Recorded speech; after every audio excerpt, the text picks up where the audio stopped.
अच्छा मेरे बच्चों आगे की तरफ आ जाएंगे, और हम बेटा पिछली क्लास में फॉरेस्ट का चैप्टर शुरू कर चुके थे। अच्छा, फॉरेस्ट का चैप्टर शुरू करने के बाद हमने ट्रॉपिकल थॉर्न फॉरेस्ट को देख लिया था मेरे बच्चों। और आज हमारा टास्क ये है कि हम सब ट्रॉपिकल स्क्रब फॉरेस्ट भी देख चुके हैं आई गेस। हमने शुरू करना है रिवर रेन बेला फॉरेस्ट के साथ, ठीक है ना मेरे बच्चों। अच्छा, रिवर रेन बेला फॉरेस्ट कौन सा फॉरेस्ट है? अब देखो, बात सुनो बहुत गौर से। रिवर रेन और बेला फॉरेस्ट बेटा वो फॉरेस्ट होते हैं जो रिवर्स की इम्बैंकमेंट्स पे आप ग्रो करते हैं। रिवर के किनारों पर, इम्बैंकमेंट्स के ऊपर अगर आपको बाकायदा तौर पर फॉरेस्ट ग्रो हुए मिले मेरे बच्चों, तो ये कौन से फॉरेस्ट हैं बेटा? These forest are riverine और Bela forest. Basically, the forest grown on the edges of the river, on the embankments of the river, are known as which forest मेरे बच्चों? They are known as river rain और Bela forest. सही है ना? तो ये आपको फॉरेस्ट नजर आ रहे हैं मेरे बच्चों, ये जो है ये रिवर रेन और बेला फॉरेस्ट हम इनको कहते हैं, ठीक है ना। The forest grown on the embankments of the river, river के एजिस के ऊपर, रिवर के कोनों के ऊपर जो आप ट्रीज ग्रो करते हैं मेरे बच्चों, वो कौन सी ट्रीज हैं? दे दे आर बेटा रिवर रेन और बेला फॉरेस्ट, ठीक है ना। Just give me a moment. उफ।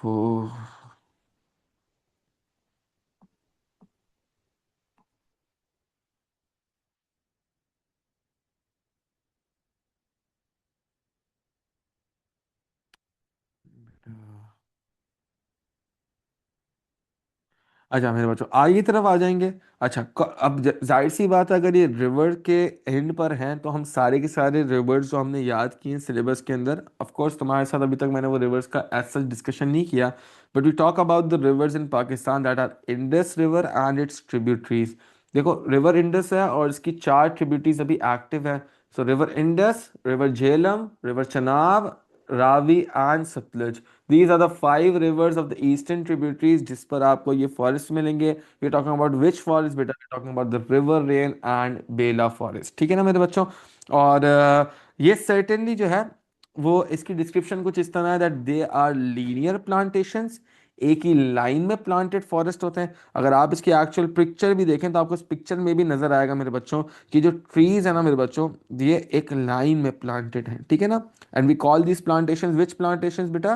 We call this plantations linear plantations. Linear plantations का मतलब होता है एक ही लाइन में लगे हुए फॉरेस्ट, ठीक है ना। तो दीज आर विच प्लांटेशंस मेरे बच्चों? लीनियर प्लांटेशंस, ठीक है। आगे की तरफ आ जाएंगे। And normally high yielding commercial hardwood species हैं, क्योंकि रिवर के करीब है, क्योंकि वाटर की अवेलेबिलिटी है। तो आप ऐसी स्पीशीज को प्लांट करेंगे जो आपको हाई यील्डिंग वेराइटीज दें, यानी हाई क्वालिटी वुड को आप प्लांट करेंगे। जैसे कि हम बात करते हैं शीशम और बाबुल की। These are two wood qualities that are very valuable in the market. And why are these valuable species found in the riverine or Bela forest? Because there's a lot of water availability over there. There's a lot of availability of minerals and nutrients over there. यानी कि जो trees वहां पर grow होते हैं बेटा, उनके लिए the growing conditions are perfect, and that's why you find there high quality variety of trees, ठीक है ना मेरे बच्चों। अच्छा, कमर्शियल हार्डवुड स्पीशीज का मतलब होता है कमर्शियली जो है इनकी बड़ी इंपॉर्टेंस होती है, इनसे आप बहुत सारे प्रोडक्ट्स बनाते हैं। और कुछ प्रोडक्ट्स के हमने साइड पे नाम लिखे हुए हैं, जैसे फर्नीचर है। शीशम और बाबुल से आप क्या करेंगे? आप बहुत सारा फर्नीचर बनाएंगे। इसके बाद you also have agricultural implements. Agricultural implements का मतलब वो आपके पास टूल्स जो आप एग्रीकल्चरल लैंड के ऊपर इस्तेमाल करते हैं, उन एग्रीकल्चरल टूल्स को हम एग्रीकल्चरल इंप्लीमेंट्स कहते हैं, ठीक है ना। And for this particular we can also say they are also used for the sports good industry as well, जैसे क्रिकेट के बैट्स बनाने हो या हॉकी की स्टिक्स बनानी हो, चलो अब तो फाइबर की आती है, एक जमाने में वुड की आती थी, तो वो बनानी हो, या अक्सर वुड के टेनिस के रैकेट्स बनते हैं बेटा, तो उसके अंदर ये ट्री, ये बाकायदा तौर पर वुड का इस्तेमाल होता है। And even for musical instruments as well. Many musical instruments are made up of wood, and the higher the quality of wood, the better the musical instrument. So you could say that Shisham and Babul is also used over there as well. ठीक है ना? These are some of the industries that might use this. That might have a use case of what? That might have a use case of शीशम and बाबुल, यानी वो शीशम और बाबुल को इस्तेमाल करते हैं। अब इसका फायदा क्या है? पेपर में चेन ऑफ एनालिसिस बनानी पड़ेगी, तो आप बोलेंगे कि यार जब हम इन इंडस्ट्रीज को ये वुड प्रोवाइड करते हैं ना, तो वो इस वुड को बाहर एक्सपोर्ट करेंगे। जब वुड बाहर एक्सपोर्ट हो रहा है, या चलो एलिमेंट्स ऑन ये मटेरियल जो आपने इससे बनाए, स्पोर्ट्स गुड है या म्यूजिकल इंस्ट्रूमेंट्स, आपने उसको बाहर एक्सपोर्ट किया, तो इससे मुल्क में पैसा आएगा। और मुल्क में इनफ्लोज ऑफ इनकम को कहते हैं फॉरेन एक्सचेंज, यानी मुल्क में फॉरेन एक्सचेंज आएगा। और फॉरेन एक्सचेंज से कौन सी ग्रोथ होगी मेरे बच्चों? Economic growth. तो this is what a chain of analysis would look like. और जब आप अपनी आंसर राइटिंग करेंगे बेटा, उस आंसर राइटिंग के अंदर इसी तरीके से आपको चेन ऑफ एनालिसिस बनानी है, ठीक है मेरे बच्चों? अच्छा, आगे की तरफ आ जाएंगे, and the next tree type that we will talking about is the mangrove forest. और मैंग्रोव फॉरेस्ट कौन सा फॉरेस्ट है बेटा? मैंग्रोव फॉरेस्ट बेसिकली आपके पास वो फॉरेस्ट हैं जो आप बेसिकली डेल्टा रीजन्स के अंदर ग्रो करते हैं। यानी these are the forest that are grown in which areas बेटा? In salty waters. ठीक है, कैसे मैं समझाता हूं, ठीक है ना? तो बेटा मैंग्रोव फॉरेस्ट के बारे में पढ़ने जा रहे हैं, ठीक है ना? ये ऐसे ट्रीज हैं जो आपको मोस्टली कोस्टल एरियाज में मिलेंगे, जहां पर आपके पास रिवर का पानी भी होता है और सी का वाटर भी होता है। बेसिकली अल्लाह सुब्हानहू व तआला has given the mangrove forest the capability कि वो ग्रो कर सके। किन पानी में ग्रो कर सके बेटा? वो सॉल्टी वाटर के अंदर ग्रो कर सकें। And mostly the mangrove forest will be available on the deltas. Sir delta क्या है? डेल्टा बेटा रिवर का वो हिस्सा है जो बाकायदा तौर पर आपके पास, जहां पर the river meets the sea. So a delta is a place where the river would dispose all of its content into the sea. एक ऐसी जगह जहां पर रिवर अपना सारा का सारा कंटेंट जो है वो समंदर के अंदर डिस्पोज कर दे बेटा, उसको कौन सी जगह कहेंगे बेटा? उसको डेल्टा कहेंगे। पाकिस्तान के अंदर दो डेल्टाज हैं, Indus delta and Hub delta. और इन दोनों डेल्टास के ऊपर आपको फ्रेश वाटर भी मिलेगा, सॉल्टी वाटर भी मिलेगा, which mean this is the best place for what to grow बेटा। This is the place where this is the best place for the mangroves to grow, ठीक है ना? यानी यहाँ पर आपको अच्छे खासे मैंग्रोव्स ग्रो होते हुए मिलेंगे, ठीक है ना?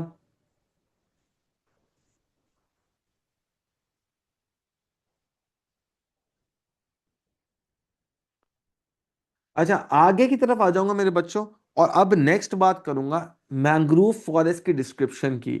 बहुत इंपॉर्टेंट है सबके लिए इस डिस्क्रिप्शन को गौर से सुनना। वाई? बिकॉज बेटा पेपर में इस एलिमेंट को टेस्ट किया जाता है, और मैंग्रोव फॉरेस्ट, कॉनिफरस फॉरेस्ट, दोनों फॉरेस्ट एग्जामिनर के फेवरेट है। यानी एग्जामिनर को अगर कभी भी फॉरेस्ट पर एक प्रॉपर 25 मार्कर पूछना होगा ना, तो वो क्या करेगा? वो इन दोनों फॉरेस्ट के बारे में पूछ लेगा आपसे, ठीक है ना?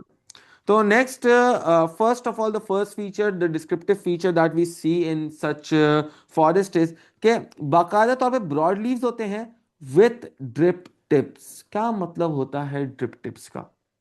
ड्रिप टिप्स का मतलब होता है कि अगर मैंग्रोव ट्रीज हैं तो उनके जो लीव्स है ना बेटा, वो डाउनवर्ड स्लोपिंग होते हैं। क्या मतलब है डाउनवर्ड स्लोपिंग का? कि अगर कल कला इस पर समंदर का पानी आ रहा है या रिवर का पानी आ रहा है, क्योंकि आसपास बहुत वाटर अवेलेबल है, हाई टाइड्स भी होती हैं, तो पानी आके ना बार बार लीव्स के ऊपर अक्यूमुलेट हो जाता है। जब तक ये ड्रिप टिप्स है ना मेरे बच्चों, तो ये पानी नीचे की तरफ ड्रेन कर जाएगा। तो इससे water will not accumulate on the leaves, ठीक है ना? वाटर नीचे क्या होगा बेटा? फौरन से नीचे ड्रिप कर जाएगा। क्योंकि याद रखना डेल्टास के अंदर सिर्फ रिवर का पानी नहीं है, there is also salty water of the sea available, so that is not good for the leaves, and you cannot allow it to accumulate onto the leaves. तो अल्लाह सुब्हानहू व तआला ने इसको कैसे टिप्स दिए बेटा? ड्रिप टिप्स दिए, नीचे की तरफ स्लोपिंग टिप्स दिए हैं, ताकि अगर कल कला लीव्स के ऊपर कोई पानी आता भी है तो वो नीचे की तरफ क्या कर जाए? ड्रेन कर जाए। नेक्स्ट, तो आगे इसके लिखा हुआ भी मैंने, to stop the accumulation of water. Accumulation का क्या मतलब होता है बेटा? जमा होना, ठीक है ना? Leathery texture to minimize transpiration.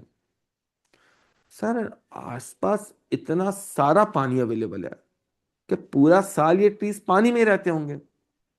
बिल्कुल सही कह रहे हो बेटा। सर तो फिर मिनिमाइज ट्रांसपायरेशन क्यों? ट्रांसपायरेशन तो ज्यादा होनी चाहिए ना। रूट्स पानी लेंगे और लीव्स पानी निकाल के ट्रांसपायरेट कर देंगे। What is transpiration? Transpiration is the process जहां पर leaves would certainly let the water out of the plant ठीक है ना, एक्सक्रीट करेगा वो पानी बाहर, और क्या करेगा, वो पानी बाहर इवेपोरेट हो जाएगा। तो जो लीव्स के ऊपर से पानी इवेपोरेट होता है उसको क्या कहते हैं बेटा, उसको कहते हैं ट्रांसपायरेशन। ठीक है। अब प्रॉब्लम वाली बात क्या है, सबसे बड़ा प्रॉब्लम ये है कि आसपास पानी तो बहुत है, लेकिन ये कैसा पानी है, ये सॉल्टी वाटर है बेटा। And salty water is not good for the growth of trees. Trees essentially अच्छी तरीके से ग्रो नहीं कर सकते सॉल्टी वाटर के अंदर। तो पानी तो अवेलेबल है, लेकिन पानी सॉल्टी वाटर है। सर लेकिन आपने कहा मैंग्रोव्स तो ग्रो कर सकते हैं। मैंग्रोव्स ग्रो कर सकते हैं, लेकिन अल्लाह सुब्हाना व तआला ने उनके अंदर भी फिल्ट्रेशन का एक सिस्टम दिया है। तो पानी तो बहुत ज्यादा अवेलेबल है, लेकिन फिल्ट्रेशन करने में टाइम लगता है। अगर वो जल्दी जल्दी से पानी एक्सक्रीट कर देंगे और फिल्ट्रेशन का प्रोसेस स्लो होगा, तो मैंग्रोव ट्रीज को ऑन पॉइंट ऑन टाइम पानी नहीं मिल पाएगा। तो अल्लाह सुब्हाना व तआला ने इसके लीव्स के ऊपर कैसा सरफेस दिया, लेदरी सरफेस दिया, ताकि मिनिमाइज हो सके ट्रांसफरेशन। और जब तक पानी फिल्टर आउट हो रहा है, trees do not lose much water. ठीक है ना, ऐसा ना हो कि पानी लूज करता जाए, नीचे से फिल्टर नहीं हो रहा, और फिर क्या हो, मैंग्रोव फॉरेस्ट मर जाए या ट्री मर जाए। ठीक है ना। तो अल्लाह सुब्हानहू ताला has given the mangrove tree this quality of leathery texture on the top, ताकि क्या हो, कम से कम पानी ट्रांसपायरेट हो। ठीक है ना। नेक्स्ट आ जाएंगे बेटा, low trees and shrubs grow on tidal mud flats. क्या होते हैं टाइडल मड फ्लैट्स, देखो आपको होता है समंदर की टाइड्स आती हैं, वेव्स आती हैं। कि टाइड्स और वेव्स है ना अपने साथ सॉइल सैंड ग्रेवल कैरी करके लाती हैं। अब जब तक हाई टाइड्स हैं, पानी तो आ रहा है सरफेस के ऊपर, लैंड के ऊपर आ रहा है। फॉर एग्जाम्पल आप समझ लो, आप क्लिफ्टन वाले रोड पे खड़े हैं, हाई टाइड्स है तो पानी तो क्लिफ्टन के रोड क्या घरों तक आ जाता है। लेकिन एक टाइम होगा जब ये टाइड्स पीछे की तरफ चले जाएंगी, पानी रेगुलेट हो जाएगा, हाई टाइड्स खत्म हो जाएंगी, तो टाइड्स तो पीछे चले जाएंगी। पीछे क्या छोड़ जाएंगी मेरे बच्चों, soil sand gravel, multiple prospects, और पूरा एक मडी इन्वायरमेंट क्रिएट होगा। अब सोचो, ये तो रोड है तो यहाँ से तो क्लीन अप हो जाएगा। ये अक्सर ऐसी जगह पे भी हो जाता है जहां पर आपके पास ओपन रीजन्स होते हैं, तो वहां पर मड फ्लैट्स क्रिएट हो जाते हैं, यानी पानी गीला भी है और पूरा मडी है। और इसमें जो है, अगर मैंग्रोव ट्रीज ग्रो कर रहे होते हैं, तो वो मैंग्रोव ट्रीज अच्छी तरीके से ग्रो नहीं कर पाते। क्यों? क्योंकि एक तो एसेंशियली पानी की कमी हो जाती है टाइड्स के जाने के बाद। दूसरी बात यह है कि पाकिस्तान के पानी में पोल्यूशन बहुत ज्यादा है। तो ये वाटर पोल्यूटेड एलिमेंट्स जब आते हैं, तो ये सिर्फ सैंड सॉइल ग्रेवल नहीं छोड़ के जा रहे हैं, ये केमिकल्स छोड़ के जा रहे हैं, ये कचरे छोड़ के जा रहे हैं, ये आपके और मेरे घर का गार्बेज छोड़ के जा रहे हैं, जो कि ट्रीज की ग्रोथ के लिए अच्छा नहीं है। That's why we see low trees and shrubs in the tidal mud flat areas. ठीक है ना। तो टाइडल मड फ्लैट्स क्या है, coastal wetlands that form when mud is left behind by tides और रिवर्स। ठीक है ना। तो या रिवर से ओवरफ्लो हो, या समंदर से जो टाइड्स आए उससे वो जब वापसी चले जाएं, तो वो बेटा इरोडेड पार्टिकल्स को छोड़ के जाएं। ठीक है ना। तो उससे जो एक मड का प्लेन क्रिएट होता है, उसको टाइडल मड फ्लैट्स कहते हैं। ठीक है ना। नेक्स्ट आ जाएंगे बेटा अगली डिस्क्रिप्शन के ऊपर। Mangrove roots spread into seawater and survive in salty water because Allah subhanahu wa ta'ala has given them the element of filtration, यानी ये salty water को filter कर सकते हैं। ठीक है ना। तो ये आपके पास certainly आपकी स्क्रीन्स के ऊपर आपको जो है ना मैंग्रोव ट्री की इमेज नजर आ रही होगी मेरे बच्चों। एंड आप देख सकते हैं कि आधे से ज़्यादा रूट्स जो है मेरे बच्चों, ये सबमर्ज होते हैं पानी के अंदर। और अल्लाह सुब्हाना व ताला ने इसके रूट्स को एबिलिटी दी है कि ये क्या कर सकता है बेटा, ये फिल्टर कर सकता है। किसको फिल्टर कर सकता है बेटा, ये सॉल्टी वाटर को फिल्टर कर सकता है। तो ये अल्लाह सुब्हाना व ताला की तरफ से मैंग्रोव ट्रीज के लिए क्या है, मैंग्रोव ट्रीज के लिए नेमत है। ठीक है ना मेरे बच्चों। आगे की तरफ आ जाएंगे एंड नेक्स्ट बात करेंगे।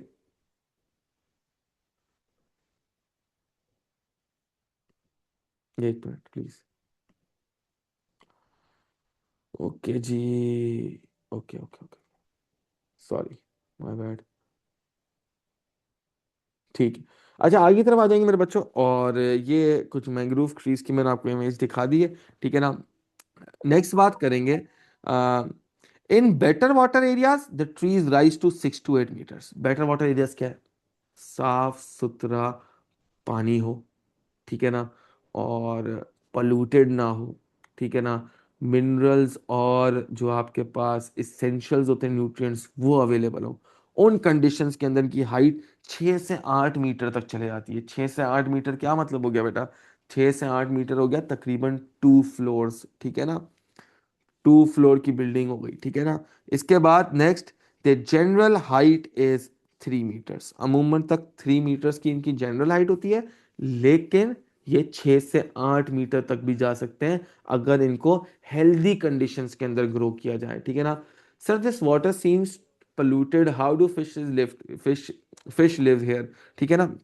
अच्छा, ये पानी, it seems polluted to you but this is not polluted, ठीक है ना। It's a dirty swamp which has a lot of element of sand soil available। तो ये पानी तुम्हें देखने में गंदा लग रहा है, इसके कुछ जगहों पे तुम्हें एल्गे या कॉरल्स ग्रो हुए मिल रहे हैं, लेकिन ये polluted वाटर नहीं, ठीक है ना। अगर ये पोल्यूटेड वाटर होता तो मैंग्रोव्स इतने हेल्दी ग्रो नहीं कर पाते, ठीक है ना। और अगर ये पोल्यूटेड वाटर होता तो जाहिर सी बात है फिश लिव नहीं करती है, ठीक है ना।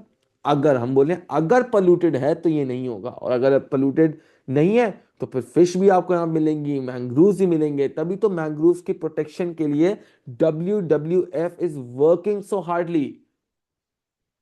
जो वेटलैंड वाइल्ड लाइफ फाउंडेशन है वो इसलिए तो काम कर रही है पाकिस्तान के मैंग्रोव्स के साथ, क्योंकि एसेंशियली ये नंबर में भी बहुत ज्यादा है और ये एनवायरनमेंट की प्रोटेक्शन के लिए बहुत जरूरी है।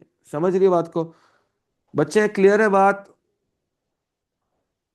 नजा बेटा?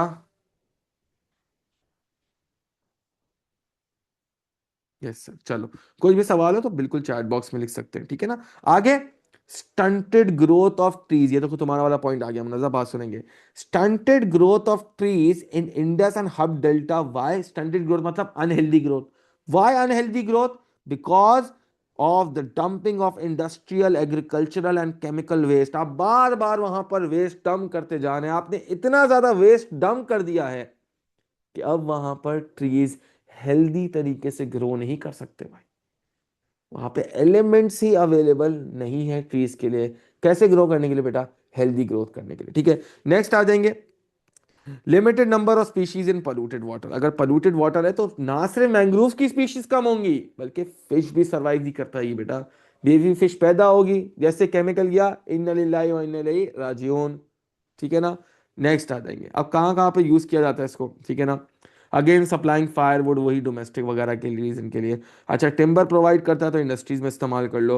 It is breeding grounds of fish and shrimps, तो वहाँ पे ऑफ कोर्स ब्रीडिंग होती है। कैमल्स हैं, कैमल्स इसके पत्तों पर आके फीड करते हैं। लाइफ स्टॉक जैसे गोट्स वगैरह अगर कोई पाल रहा है वहाँ पर, तो वो इनके ऊपर मैंग्रोव ट्रीज के जो लीव्स के ऊपर है उनको खा के सर्वाइव कर लेते हैं, ठीक है ना। और कैमल्स की हाइट भी तो काफी लंबी होती है, तो ऑफ कोर्स उनके अटेंडेंस भी होती है। नेक्स्ट चीज, अब क्या होता है, अक्सर इन मैंग्रोव ट्रीज से लीव्स भी गिरते हैं। और आपको पता है ये लीव्स अगर पानी में जाएंगे तो ये छोटी जो बेबी यंग फिश होती है ना बेटा, ये उनके लिए न्यूट्रिशन भी प्रोवाइड करती है, यानी it's a food source for the young fish. That's why I told you that mangrove is a good breeding ground for baby fish और यंग फिश। व्हाई? क्योंकि वहां पर फूड ज्यादा अवेलेबल है। वाई? बिकॉज मैंग्रोव्स के जो leaves नीचे गिरते हैं ये बेबी फिश उन्हीं लीव्स को क्या कर लेते हैं बेटा? खा लेती हैं, ठीक है ना। नेक्स्ट आ जाएंगे मेरे बच्चों आगे की तरफ। And they can protect the coastal line from erosion, जाहिर सी बात है। इसके पास रूट्स हैं, रूट्स ने क्या ग्रैब करके रखा हुआ है, क्या होल्ड करके रखा हुआ है बेटा? सॉइल को होल्ड करके रखा हुआ है। अगर पानी या हवा आ भी रही है तो अपने साथ इरोजन नहीं कर पा रही। Why? Because roots have a firm grip on the soil, ठीक है ना। नेक्स्ट चीज, अच्छा एक चीज और याद रखना, अल्लाह सुब्हाना व तआला ने मैंग्रोव्स को ये एबिलिटी दी हुई है कि वो क्या कर सकते हैं, they can absorb ground vibration. देखो ग्राउंड वाइब्रेशन है ना, सोल रिस्पॉन्सिबिलिटी कैरी करता है अर्थक्वेक्स के लिए, साइक्लोन्स के लिए, वेव फ्रंट बढ़ने के लिए, यानी हाई टाइड्स आने के लिए। अब ये मैंग्रोव्स क्या करते हैं, इनके रूट से ना सारा का सारा जो है वो जो वाइब्रेशंस है ना इनको एब्जॉर्ब कर लेते हैं। तो इनके जरिए जो नेचुरल डिजास्टर आते हैं, जैसे फॉर एग्जांपल साइक्लोन्स आ रहे हैं, फॉर एग्जांपल अर्थक्वेक्स आ रही हैं, तो वो क्या हो जाएंगी? वो सर्टेनली कम हो जाएंगी, ठीक है ना। तो अल्लाह सुब्हानहू व तआला has given them ability that they can absorb shock waves, और अगर ये शॉक वेव्स को एब्जॉर्ब करेंगे तो आपके पास अर्थक्वेक्स और सुनामीज क्या हो जाएंगे मेरे बच्चों, कम हो जाएंगे। You can deal with it, ठीक है ना। How do camels walk in deltas water, देखो बेटा कैमल्स जाहिर सी बात है वाटर के अंदर घुस के नहीं खाते हैं, ठीक है ना।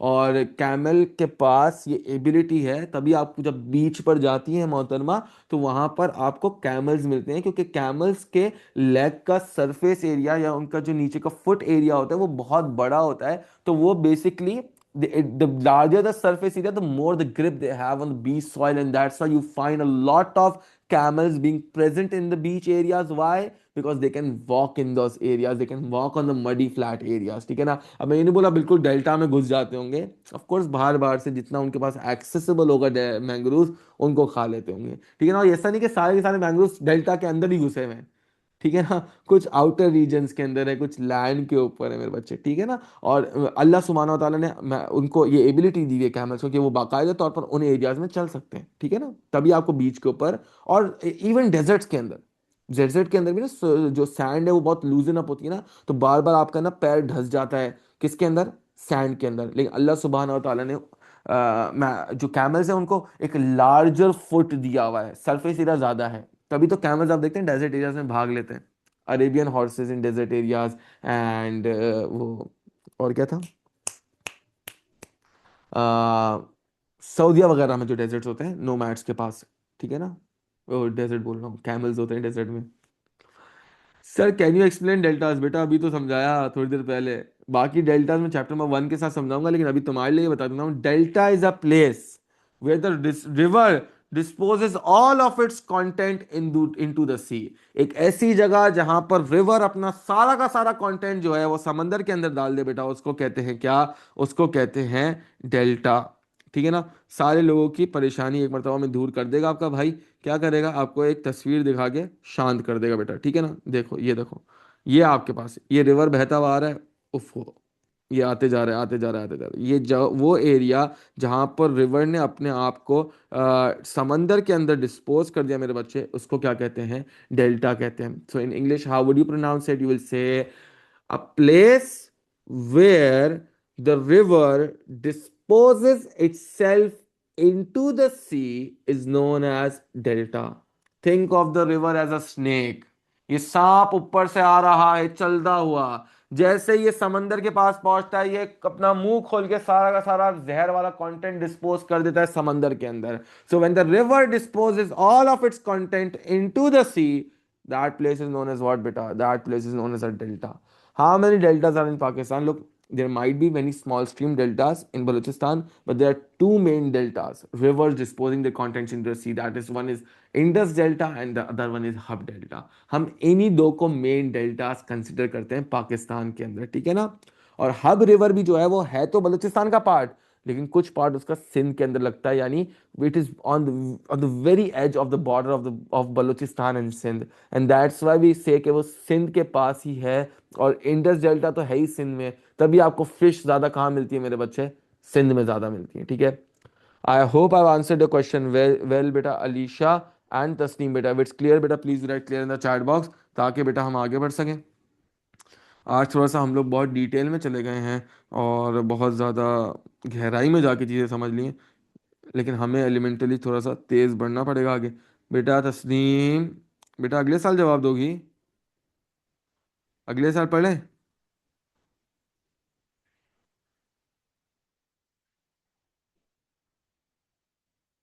रजा खान तुम्हारा नाम तस्नीम है बेटा, तो थोड़े बता बंदा होश के नाखून नहीं ले लेता यार।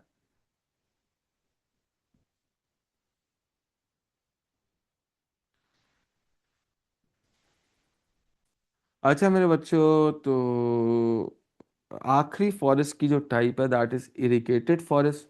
if there is also a delta on Balochistan, then why does it have a low fish quantity? I right now told you it's on the edge of Balochistan, and it's more closer to Sindh rather than being to Balochistan. So it's like it's part of Balochistan, but it's majorly providing all the benefits to the Sindh coast। I'll show you। मेरे बच्चे ये देखो, तो ये रहा देखो मेरे बच्चे, ये इंडस है, सॉरी ये इंडस है, और ये इंडस का डेल्टा है, ठीक है ना, जो कि सिंध के अंदर है। और ये देखो ना, ये रिवर हब है, ये है तो बलूचिस्तान के अंदर, but it certainly is also very close to Sindh. So rather than providing more benefits to the Balochistan coast, it provides more benefits to the Sindh coast, right? ऐसा नहीं है कि बहुत बड़ा डिफरेंस, ऑफ कोर्स कुछ मछलियां Makran coast में भी मिलेंगी आपको। और हब है ना रिवर, बहुत बड़ा रिवर नहीं है, तो उसका डेल्टा भी बहुत छोटा है, तो elementally it's not very beneficial, right? और दूसरे भी आपको रिवर्स दिख रहे होंगे, लेकिन ये छोटी छोटी स्ट्रीम्स हैं, सीजनल स्ट्रीम्स हैं, तो ये डेल्टा का रोल प्ले कर रही हैं, लेकिन एसेंशियली ये डेल्टा है नहीं। और ये सोचो ना खुद, ये 700 किलोमीटर की कोस्ट है बेटा, मकरान कोस्ट। एलिमेंटली इसके लिए डेल्टा इनफ नहीं है। और बहुत सारे दूसरे रीजंस भी हैं कि भाई चलो न्यूट्रिशन है या नहीं है, ब्रीडिंग ग्राउंड्स हैं या नहीं है, मैंग्रोव्स हैं या नहीं है। उसके बाद हमने पिछली क्लास में क्रीक्स वगैरह भी देखा था, क्रीक्स है नहीं है, तो सिंध कोस्ट के पास क्रीक्स हैं, मकरान कोस्ट के पास क्रीक्स नहीं है। तो ये भी तो डिफरेंस एलिमेंट है ना, ठीक है ना मेरे बच्चे। आगे की तरफ आ जाएंगे मेरे बच्चों और बात करेंगे फॉरेस्ट की। इरिगेटेड फॉरेस्ट, कौन से फॉरेस्ट होते हैं इरिगेटेड फॉरेस्ट बेटा? मैन मेड प्लांटेशन है, जो आपने प्लान किए हैं। इसकी कुछ लोकेशंस हैं और एसेंशियली आपको याद करनी पड़ेगी at any cost. For example the Changa Manga forest near Lahore, the Wan बछड़ा near Thal area, and the Chichawatni forest near Sahiwal district.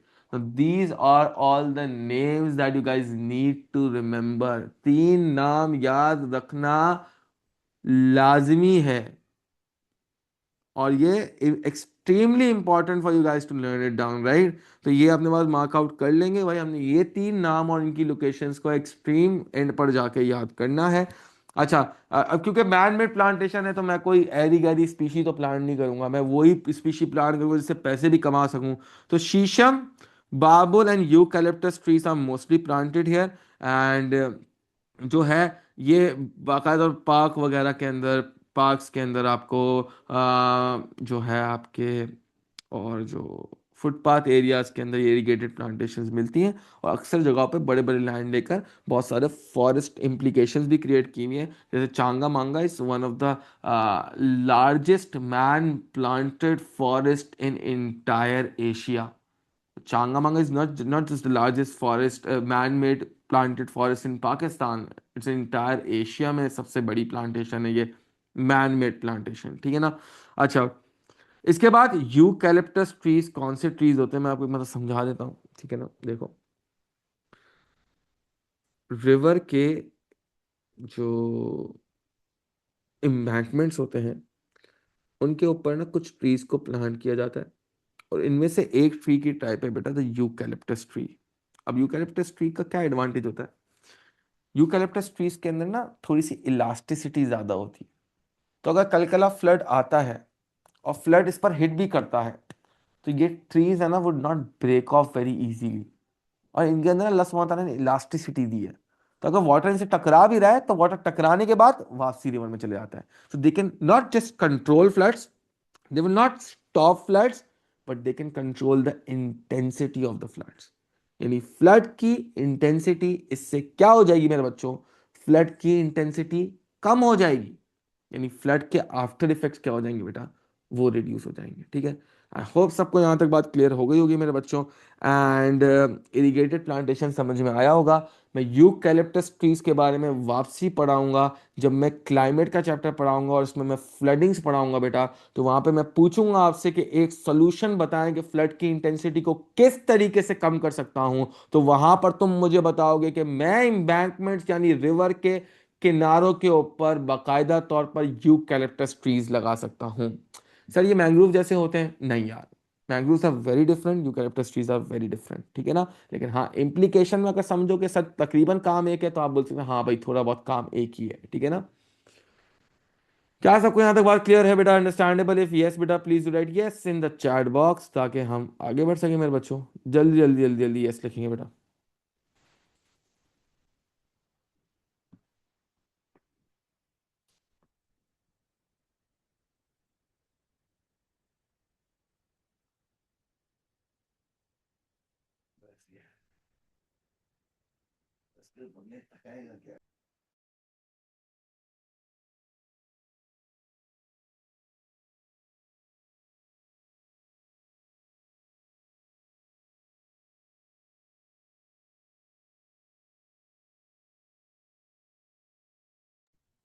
अच्छा मेरे बच्चों, तो आगे की तरफ आ जाएंगे और नेक्स्ट तो सवाल एग्जामिनर मुझसे पूछ सकता है, ठीक है ना।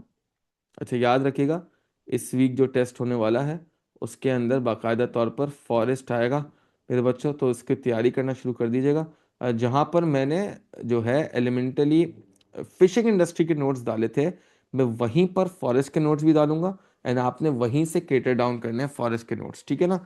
और याद करना शुरू कर दीजिएगा बेटा, जिसके पास ड्राइव के लिंक का एक्सेस नहीं है वो टीम को मैसेज करे, उनको बोले ड्राइव के लिंक का एक्सेस दें, और इंशाल्लाह वो आपको एक्सेस दे देंगे, ठीक है ना। wasn't decline going to come? Decline will also be a part of it ना बेटा। we'll be taking a much more intensive test this week. We'll be taking geography plus history बेटा। how about that? This is a good combination, right? I love it. You'll love it as well, right? Next आ जाएंगे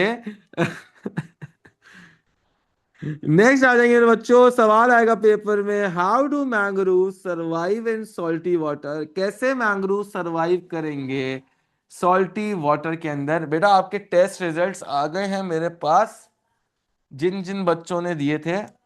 मैं अभी ये एक सवाल समझाने के बाद सबके टेस्ट रिजल्ट्स भी अनाउंस कर दूंगा, और अनाउंस नहीं करूंगा, I try and send it to you guys. I have accumulated them at a place. अब मसला ये है कि मैंने इबाद को बोला है कि वो क्लास के बाद आपको डिस्ट्रीब्यूट करना शुरू कर देगा। Tasneem, you have done very well, you have scored 23 and that's great. अब यार एक एक करके ये नहीं पूछेगा मेरे कितने मेरे कितने, भेज दूंगा सबको यार, ठीक है ना। सॉरी, एक के बता दिए, सबके बताऊंगा, ठीक है ना, टेंशन नहीं लो। सबको व्हाट्सएप कर दूंगा, ठीक है ना। आ जाए। अब how do mangrove survive in salty water सवाल आएगा पेपर में, ज्यादा 3 से 4 नंबर का आएगा, तो गहराई में जाने की जरूरत नहीं है। 3 पॉइंट्स याद रखेंगे। कौन से 3 पॉइंट्स याद रखेंगे? जो पॉइंट मैं पढ़ा रहा हूँ वो याद करने, बस that's it, the and, game finish.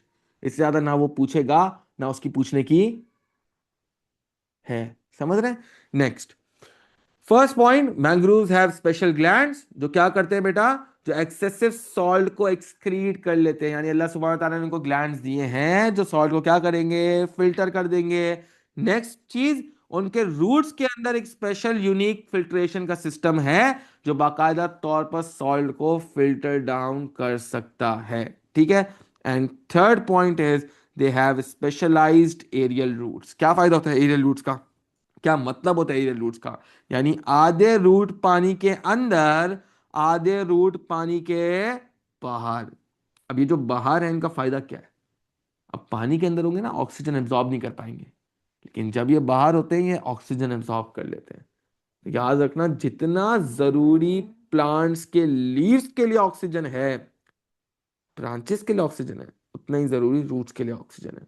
And roots oxygen absorb करते हैं लाजमी तौर पर, ठीक है ना। तो आपने ये बात याद रखनी है बेटा। और हमने इसकी पिक्चर के थ्रू भी देखा था, कि हमने देखा था कि आधे रूट्स जो हैं वो पानी के बाहर है, और आधे रूट्स जो हैं पानी के अंदर है।